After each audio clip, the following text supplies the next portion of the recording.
Thank you so much, Jane. Our final panelist this afternoon is Gary Radloff. Gary is the Midwest Energy Policy Director at the University of Wisconsin's Energy Institute, an expert in climate, land use, and energy policies and incentive programs.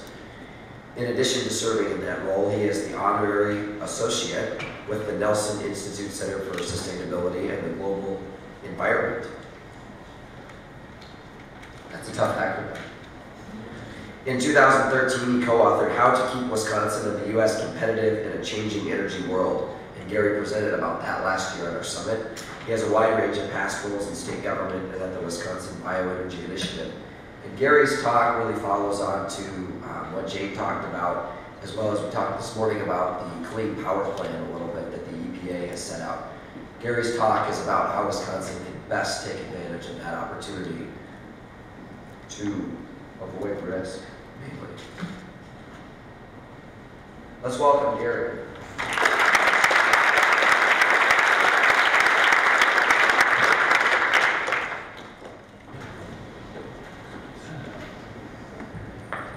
Can you hear me all right? I apologize. I've come off my second week of that dreadful upper respiratory thing that's been going around, and there's a good chance I'll lose my voice or start coughing, so I'll apologize up front.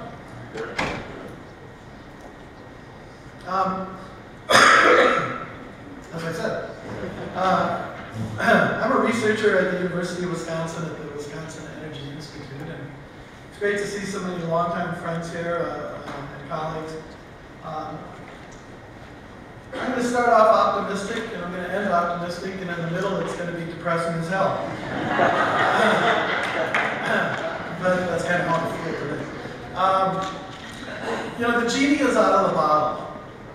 Repeat, the genie is out of the bottle. Our energy system is going to change, and it is going to change for the better. And I think you'll like it when it changes. But I have no clue how fast it's going to happen. But you have a big influence on that. So thank you for Renew for having this summit and really prompting that discussion.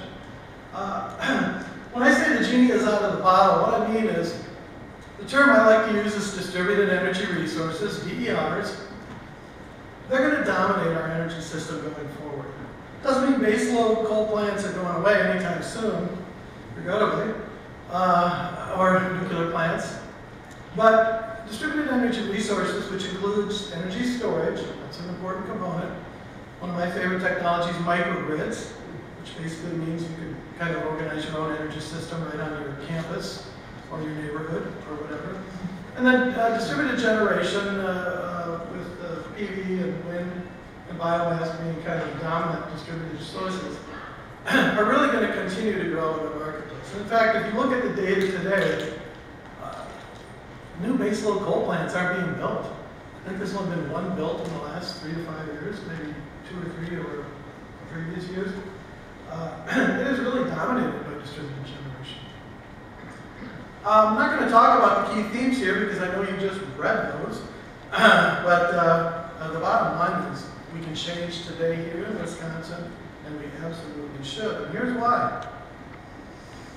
I don't think you've seen this slide. Maybe if anybody has, wave your hand at me. But I saw this slide a few months ago.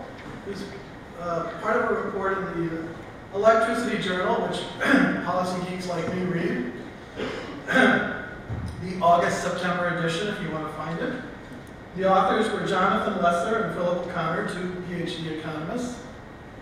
And they were basically looking at the differences between states with regulated monopoly utilities and those that are competitive. And they titled their article, The Electricity Choice Debate, Conjecture and Refutation. Nice title. But what shocked me is, please look at the left-hand side of your screen. Wisconsin leads the U.S. in the nominal increase by percentage average kilowatt price from 1997 to 2013. Did you know that? Okay. Yeah. You know what that means? That during that 16-year time frame, Wisconsin had a 104% nominal increase in the average kilowatt hour price. That's 39% more than inflation. So when WMC and lots of status quo advocates out there tell the legislature, tell the public that we have this cheap energy system in Wisconsin, I want you to go to the Renew website, print off this slide, carry it with you everywhere you go, and show people that's not the case. Energy in Wisconsin is very expensive. It's the most in the nation. I'm hoping to do some research and come up with some data soon on why that is, but I can tell you it's largely because we hold the belt, both in terms of base load and distribution lines. But there are other factors, including the price of energy generation, a little tiny bit, or RPS, to be honest, and a little tiny bit other sort of economic factors. But the bottom line is, it is not cheap. Now, this talk is supposed to mainly be about the EPA Clean Power Plan, which is driven by the Clean Air Act. The EPA had a comment period that just ended, I think, in December. I sent in 30 pages of comments, along with another 25 pages of modeling that a student that was working with me helped me with. And the reason the EPA just announced, I think yesterday, that the rule will be delayed is because people like me. I apologize. But they got over 1,000 comments, including reports, long-winded reports like that. So, we called them. But my biggest concern right out of the gate with the rule as this was written was, I think it really is going to drive the market to natural gas, which is not all bad. Natural gas is cleaner than coal, but it is a fossil fuel that releases carbon pollution. Methane is one of the most potent greenhouse gases there is, and it escapes through the entire production system, from hydraulic fracking to production either at the baseload plant or the LNG plant that ships it to Asia and Europe. It's a sieve. It's a dangerous sieve, the entire infrastructure. So the good news is it can be fixed, but it won't be cheap.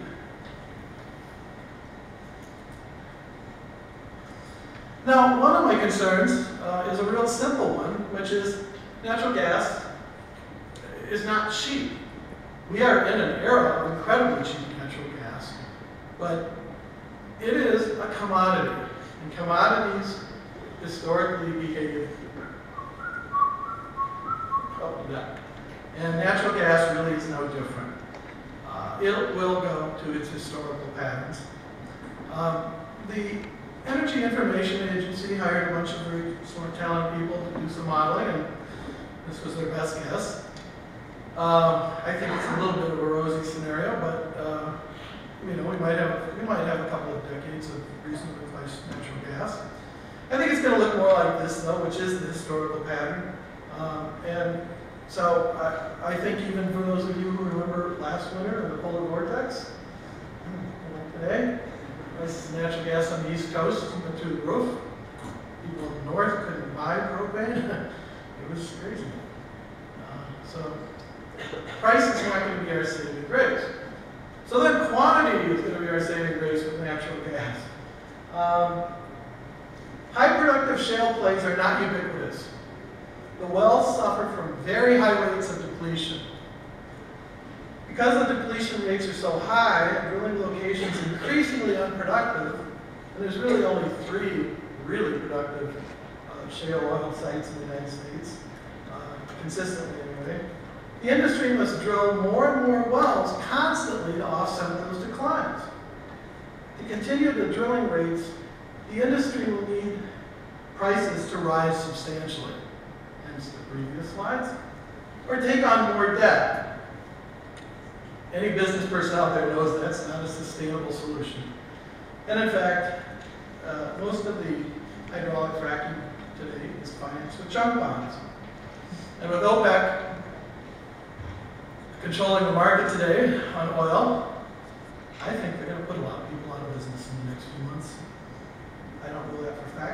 somebody told me it's already happening. I don't think we've seen the full trend. It's possible that up to 90% of our current tight oil production in the United States will peak this decade. So much for that 100-year supply. And so there's a very bunch of bright people out there in Colorado who did this thing. It's called the Potential Gas Committee. It's based at Colorado School of Mines. And this was done actually a few years ago. This is kind of old data, but look in the middle there where how they categorize natural gas. Probable, possible, and speculative. That doesn't have resounding confidence for me. So I think we need to remind ourselves that we were told that dome oil and natural gas was a 100-year supply. It wasn't. We wasted it. Hydraulic fracking is an amazing technology. It really is. Maybe not the most environmentally nice, but it's an amazing technology. But it's very difficult to get at this oil and natural gas that comes with the shale oil. And one of the reasons is we really don't have the infrastructure in the United States to really switch over from coal to natural gas. I think we can to some degree, and I think we should. In fact, I actually think we ought to treat natural gas almost like a precious commodity, that it really can help us as we transition away from coal. But it is not the silver bullet. It is not the savior. The type of infrastructure investment here on this slide, this is actually from the natural gas industry itself. They did 3 scenarios. And you can see it's going to take a lot of investment. And to be honest, I don't even know if this investment includes sort of fixing the system in the way I just described earlier. And then there's the environmental risk, and I'm not going to dwell on this, but that actually was what was in the paper to the EPA quite a bit. Just in the last couple of years, there's been an incredible number of studies that have come out that are really quite frightening about the dangers of natural gas and methane emissions in the production. And my next slide actually lists some of those, so that if you download these slides, you can go look up the sources themselves. But basically, research is showing that the EPA, our Environmental Protection Agency, definitely underestimated the impacts of methane, that the leakage is much worse. And actually, the potential benefits of the Clean Power Plan in terms of carbon reduction can be zeroed out by these methane emissions. And we won't even talk about water usage or earthquakes. Those are the studies I talked about. I'll let you look those up. So now I want to get back to the little more positive part of this presentation. What we did is we did a set of models for Wisconsin to see what type of scenarios we could comply with the Clean Energy Act. But we didn't really get into energy efficiency, so I did want to have just a couple of slides to talk about energy efficiency because I do think it's really the starting point in this discussion. This study by ACEE showed that energy efficiency was without a doubt the cheapest form of compliance. I think we need to do more with energy efficiency in Wisconsin and around the United States. But if you don't believe me, the Lawrence Berkeley National Laboratory recently put out some research which looked at really all of the state energy efficiency programs and found the average total cost of saved energy was 4.4 cents per kilowatt hour. And just to kind of put that into context, the EIA estimates the cost of conventional coal for utilities around 9.5%. So we would really see more than double the savings if we were better at energy efficiency. The EPA analysis did look at energy efficiency, but again, some independent analysis has said they really underestimated the potential savings there. So I think this is where we need to start.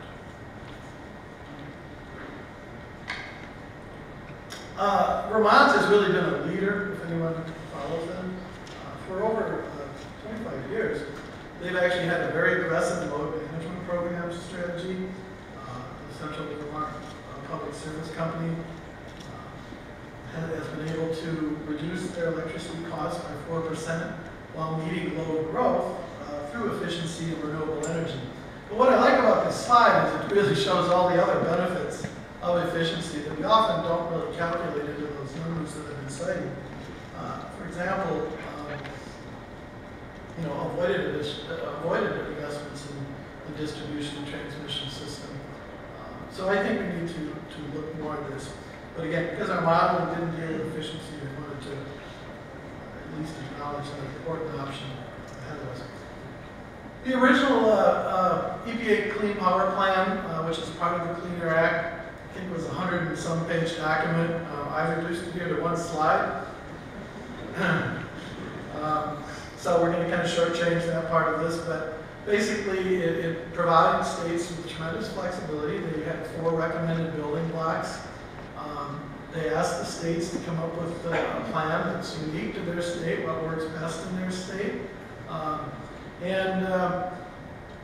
They allowed for states to have some time to comply with this. So initially, Wisconsin did send some comments in on this, and actually I thought the first set of comments that the state stakeholder group sent in were pretty good, not perfect. They most recently sent in another 100 and some comments, which I thought were dreadful. I sent that to them in a rather pithy email, which probably made me very unpopular at the DNR. But they basically provided about 80 pages of reasons why Wisconsin couldn't comply. Part of it is for the reasons that I think are on this slide, which is, we're still a heavy coal state. We are a significant greenhouse gas emitter, and we face some challenges, quite frankly, to come into compliance. We do have, under the original rule, until June to actually submit a plan, as do all states, and if the state chooses not to submit a plan, apparently the EPA will have a core plan that they will provide to states. Now, as we started our modeling exercise, first I have to thank Ben Kaldunski, a UW grad student who did the bulk of the work on the model. Ben is an incredibly bright, talented young man. I wish he was here with us today. And I have to share with you that after he did all this work, and he's finishing up his thesis, he's going to take a job with the EPA. Just coincidence. But nonetheless, so as we looked at this question and how Wisconsin could come into compliance, we looked at 3 scenarios, kind of a status quo scenario, a natural gas fuel switching scenario, and a 30% by 2030 RPS compliance. We utilized a tool that is developed actually at the Wisconsin Bioenergy Initiative, my employer, by my friend and colleague, Dr. Paul Meyer. It's called My Power. It is online. You can look at it. And I have to say also that all of the work that we did for this project is 100% transparent. You can check our numbers. You can go look at them. You can challenge them. You can use the My Power tool. And if we made a mistake, we will be the first to admit it. But we feel pretty confident that between the Excel spreadsheet scenario that we tried first and then the My Power model, that the data is pretty solid and will stand up. If you don't wish to pay attention anymore, the good news is this is the 30% RPS scenario by 2030 proved to be the most effective.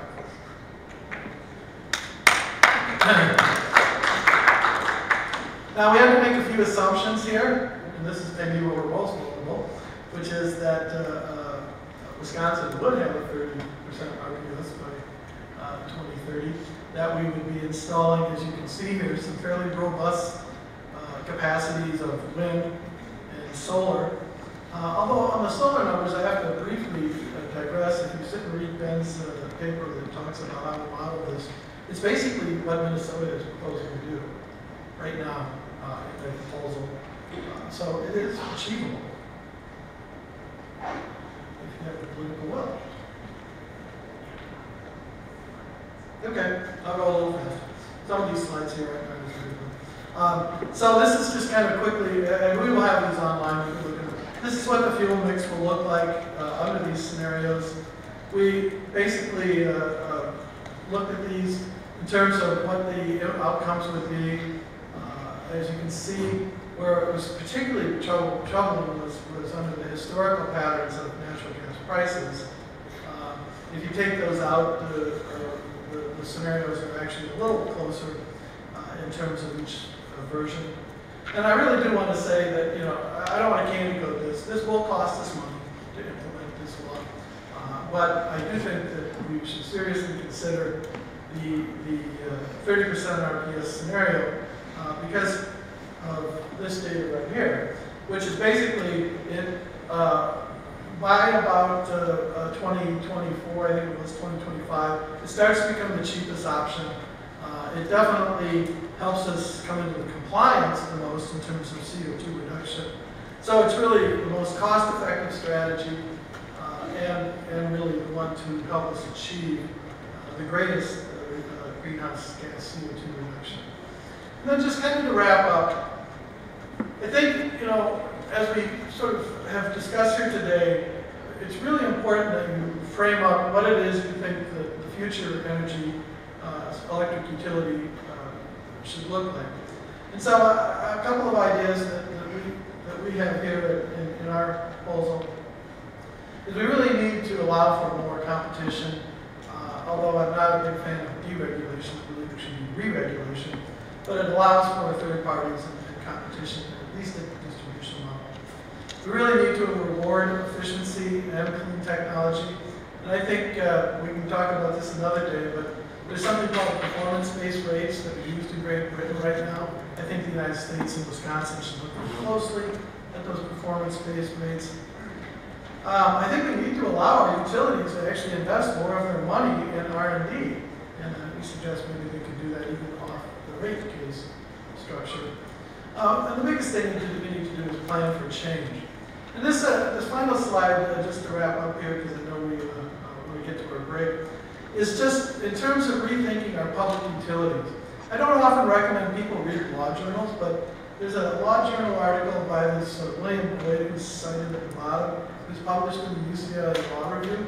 And it's really a pretty amazing analysis of the history, the legal history of our public utilities, and sort of how we went from this concept of public utilities to IOUs, investor-owned utilities. I think some of these concepts came out of the paper, but basically, I think we need to restore this concept of the public utility. Public utility is an undertaking of the public goals, and it should be as part of those goals. And I think the public and private industry need to try to achieve this common goal, which now, under the EPA rule, is to reduce greenhouse gases. And just a quick little set of advice to you and our utilities is utilities need to stop looking at the public as an obstacle, but rather as a source of promise. And likewise, we need to maybe stop looking at the utilities as the enemy or the barrier. They really need to be our partners. And so let's see if we can't move our public utilities to become this instrument of the Commonwealth. And I thank you for your time.